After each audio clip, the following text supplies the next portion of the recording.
Chapter 11. Who Stole the Tarts? The King and Queen of Hearts were seated on their throne when they arrived, with a great crowd assembled about them, all sorts of little birds and beasts, as well as the whole pack of cards. The knave was standing before them in chains, with a soldier on each side to guard him, and near the king was the white rabbit, with a trumpet in one hand and a scroll of parchment in the other. In the very middle of the court was a table with a large dish of tarts upon it. They looked so good that it made Alice quite hungry to look at them. I wish they'd get the trial done, she thought, and hand round the refreshments. But there seemed to be no chance of this, so she began looking at everything about her, to pass away the time. Alice had never been in a court of justice before, but she had read about them in books, and she was quite pleased to find that she knew the name of nearly everything there. "That's the judge," she said to herself, because of his great wig. The judge, by the way, was the king, and as he wore his crown over the wig,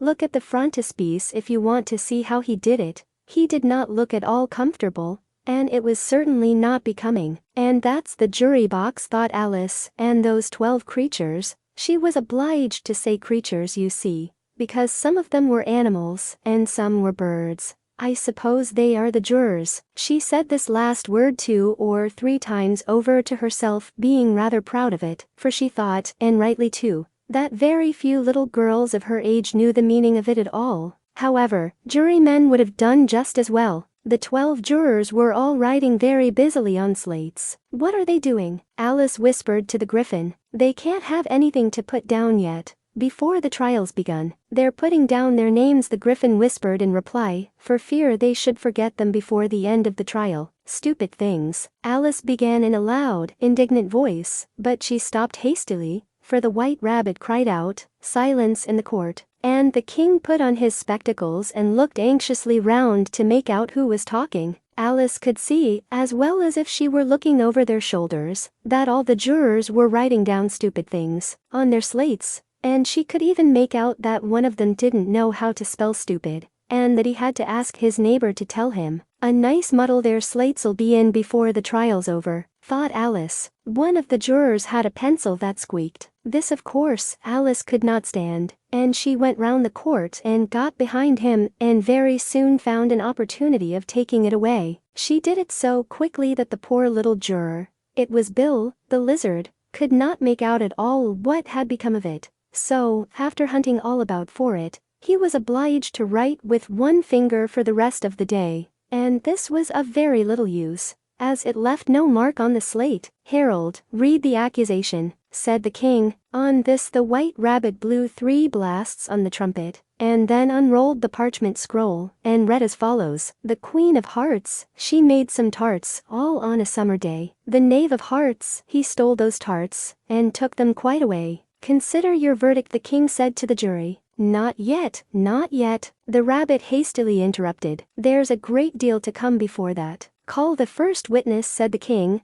and the white rabbit blew 3 blasts on the trumpet, and called out, "First witness." The first witness was the Hatter. He came in with a teacup in one hand, and a piece of bread and butter in the other. "I beg pardon, Your Majesty," he began, "for bringing these in, but I hadn't quite finished my tea when I was sent for." "You ought to have finished," said the king. "When did you begin?" The Hatter looked at the March Hare, who had followed him into the court, arm in arm with the Dormouse. 14th of March, I think it was," he said. 15th, said the March Hare. 16th, added the Dormouse. "Write that down," the king said to the jury, and the jury eagerly wrote down all 3 dates on their slates, and then added them up, and reduced the answer to shillings and pence. "Take off your hat," the king said to the Hatter. "It isn't mine," said the Hatter. "Stolen," the king exclaimed, turning to the jury, who instantly made a memorandum of the fact. "I keep them to sell," the Hatter added as an explanation. "I've none of my own. I'm a Hatter." Here the queen put on her spectacles and began staring at the Hatter,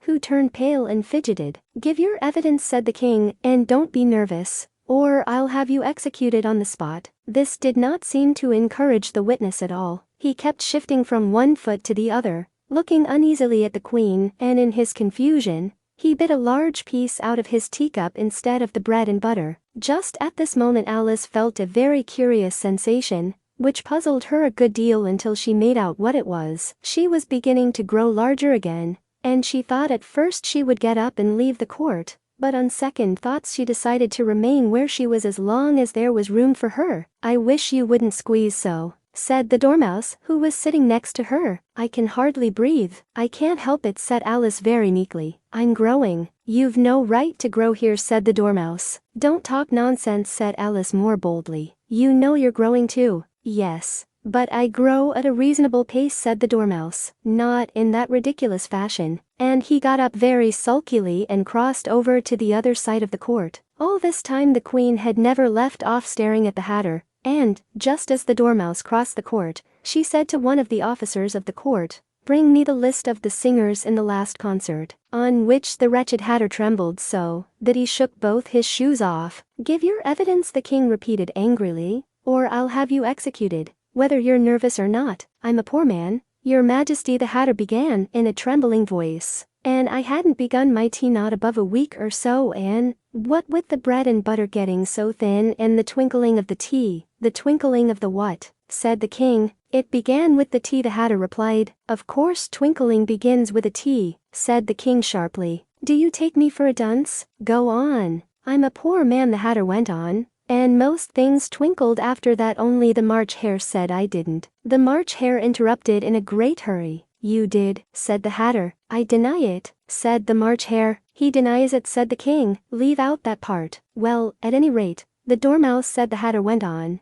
looking anxiously round to see if he would deny it too. But the Dormouse denied nothing, being fast asleep. "After that," continued the Hatter, "I cut some more bread and butter, but what did the Dormouse say?" one of the jury asked. "That I can't remember," said the Hatter. "You must remember," remarked the King, "or I'll have you executed." The miserable Hatter dropped his teacup and bread and butter and went down on one knee. "I'm a poor man, Your Majesty," he began. "You're a very poor speaker," said the King. Here one of the guinea pigs cheered, and was immediately suppressed by the officers of the court. "As that is rather a hard word, I will just explain to you how it was done." They had a large canvas bag, which tied up at the mouth with strings. Into this they slipped the guinea pig, head first, and then sat upon it. "I'm glad I've seen that done," thought Alice. "I've so often read in the newspapers, at the end of trials, there was some attempts at applause, which was immediately suppressed by the officers of the court, and I never understood what it meant till now." "If that's all you know about it, you may stand down," continued the King. "I can't go no lower," said the Hatter. "I'm on the floor." "As it is, then you may sit down," the King replied. Here the other guinea pig cheered, and was suppressed. "Come, that finished the guinea pigs," thought Alice. "Now we shall get on better." "I'd rather finish my tea," said the Hatter, with an anxious look at the Queen, who was reading the list of singers. "You may go," said the King, and the Hatter hurriedly left the court, without even waiting to put his shoes on. "And just take his head off outside," the Queen added to one of the officers. But the Hatter was out of sight before the officer could get to the door. "Call the next witness," said the King. The next witness was the Duchess's cook. She carried the pepper box in her hand, and Alice guessed who it was even before she got into the court, by the way the people near the door began sneezing all at once. "Give your evidence," said the King. "Shan't," said the cook. The King looked anxiously at the White Rabbit, who said in a low voice, "Your Majesty must cross-examine this witness." "Well, if I must, I must," the King said, with a melancholy air, and, after folding his arms and frowning at the cook till his eyes were nearly out of sight, he said in a deep voice, "What are tarts made of?" "Pepper, mostly," said the cook. Treacle said, a sleepy voice behind her. "Collar that Dormouse," the Queen shrieked out. "Behead that Dormouse. Turn that Dormouse out of court. Suppress him. Pinch him. Off with his whiskers." For some minutes the whole court was in confusion, getting the Dormouse turned out, and, by the time they had settled down again, the cook had disappeared. "Never mind," said the King with an air of great relief. "Call the next witness." And he added in an undertone to the Queen, "Really, my dear, you must cross-examine the next